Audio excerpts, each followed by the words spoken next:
Morning. Today I've got Banjo and Tora. So I first worked with these two a while ago now. Tora, she's still a pup, but obviously she was a much younger pup, and her play was over the top. She was really quite full on with poor Banjo, and he was getting that he didn't want to move, he didn't want to join in the walks, you know, he was just very like, what do I do? Because, you know, she was full on. So the work really was just working with the owners to sort of correct their body language so that they could address Tora at the same time keeping her calm.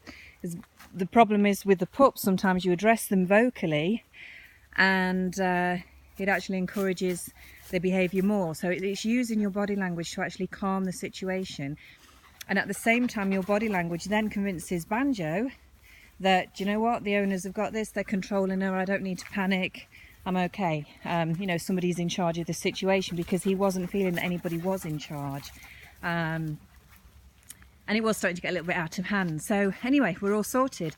I also did some work with Banjo just to build his confidence around other dogs as well, so he could get used to sort of a slightly rougher type of play, not too rough, but slightly rougher play, faster movement with dogs, because very often fast movement to a dog that doesn't really know what to do, doesn't understand the other body language of other dogs, that fast movement can actually make them feel very insecure and intimidated, and what's wrong, because dogs will only normally move quickly when it's predator or prey related, which is a high intensity situation.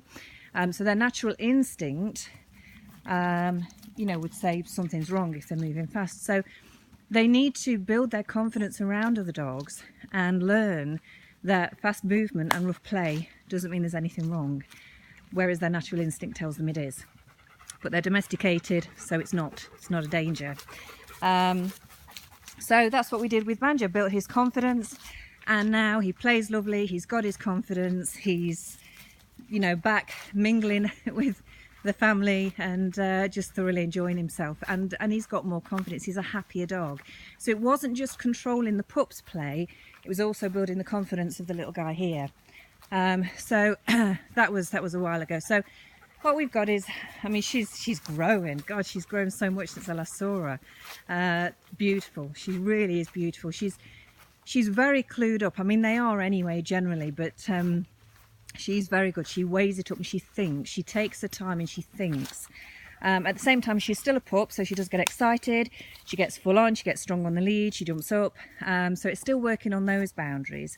So with a pup, their emotions, just like children, take over, and it's hard sometimes for them to control you know, their movements and what they do, just as it is for a child. They get excited, they can't control themselves, and pups are the same. So we give them the direction and we let them know when a behaviour is not wanted, but at the same time you've got to accept that they are still pups. So these are not robots, these are living creatures, they've got their own minds. So this way. So this morning when I went to see her, she was super excited, and there was quite a lot of jumping up. So each time she did it, I certainly didn't think, oh God, we've gone backwards. That's not the case at all. She was just excited. She was happy, which is good. I'm glad someone's happy to see me. It's always a nice thing, that.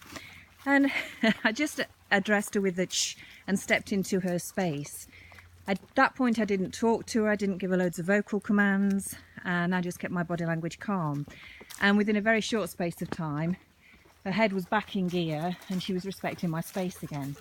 So perfect. You know, I don't mind that she was jumping up initially, that was fine, but the fact that she calmed down quickly and she understood the body language, that's all I needed to see. So I know the owners have been doing their work. So it's really good. Frank, this way. So the owner's on holiday this week, so what I'm doing this week is just picking these two up for a couple of days this week and just giving them a good old day out, draining the energy, just making sure that they're settled mentally, stimulated mentally.